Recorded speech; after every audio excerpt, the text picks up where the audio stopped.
महाराष्ट्र की इस महाभारत के बीज तो 2019 में बोए जा चुके हैं। अजित आनंदराव पवार गांभीर्यपूर्वक दृढ़कथन करतो की कुछ याद आया आपको? बात 2019 की है, जब शरद पवार ने करीब 80 घंटे में खेल बदल दिया और देवेंद्र फडणवीस के साथ आधी रात को डिप्टी सीएम पद की शपथ लेने वाले अजीत पवार को कुनबे में वापस लौटना पड़ा।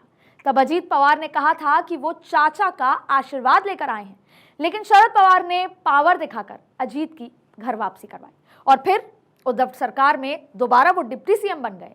देखने में तो वैसे ये सब कुछ सामान्य सी बात लगती है, लेकिन यहां जो मनभेद हुआ उसने इस फूट की पटकथा लिख दी।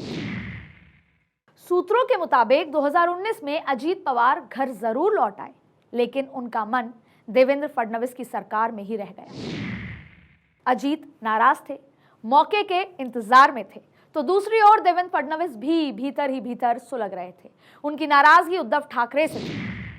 वजह यह थी कि जब पूरा बीजेपी का कुनबा 2019 में शिवसेना के साथ जाने को तैयार नहीं हुआ था, तब फडणवीस ने उद्धव ठाकरे का साथ दिया।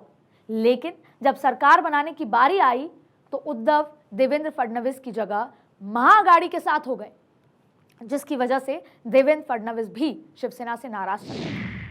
जानकार सूत्र बताते हैं कि अमित शाह से उद्धव ठाकरे ने मुख्यमंत्री पद को लेकर जो बात होने का दावा किया था, उस दावे को बीजेपी झूठ मानती है और इसकी वजह से बीजेपी शिवसेना से दूरियां मिटाने को तैयार नहीं थी। यानी आप समझ सकते हैं कि दिलों में आग सुलग रही थी और इंतजार था बदले का। अब देखिए, एक और तो बदले का इंतजार, और बदले की पहली झलक कब मिली? 2 जुलाई 2022 को, जब एकनाथ शिंदे देवेंद्र फडणवीस की सरकार बनी और शिवसेना बिखर गई।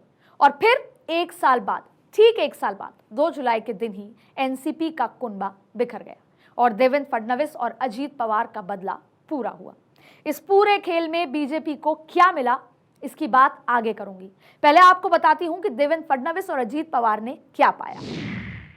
देवेंद्र फडणवीस का उद्धव ठाकरे से बदला पूरा हुआ। उद्धव ने 2019 में गठबंधन टूटने का ठीकरा फडणवीस पर फोड़ दिया, जबकि फडणवीस ने उद्धव को कई फोन किए थे जो उद्धव ने नहीं उठाए। फडणवीस ने महाराष्ट्र की राजनीति के चाणक्य शरद पवार से भी बदला पूरा किया, क्योंकि पवार भी फडणवीस सरकार में शामिल होने से मना कर रहे थे। इतना ही नहीं, एकनाथ शिंदे की सरकार में डिप्टी सीएम बनकर देवेंद्र फडणवीस आलाकमान के सबसे भरोसेमंद सिपा सलाहकार बन गए।